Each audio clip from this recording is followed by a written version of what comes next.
Hello mga kamarites, ayan nag-meet up tayo kahit malamig ang araw ngayon kay kuya. Yan, meet up kami ni Kuya from Matalam. Na-connect na? Di ba mo? So ayan, after meet up natin sa Lumbayan, dumiretso tayo sa tindahan ni Raketero Vlog. So ayan yung order ko kanina habang nagla-live ang kanyang avocado. So nasa bahay na kami.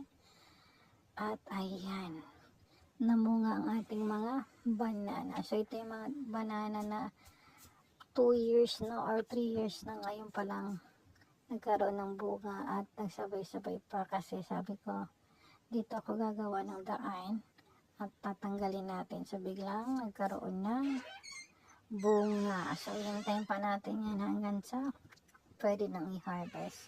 Saka natin matatanggal yan kasi dyan ang daanan natin. Kasi dati kailan kaya ito magbunga. So ngayon nagbunga na kasi tatanggalin.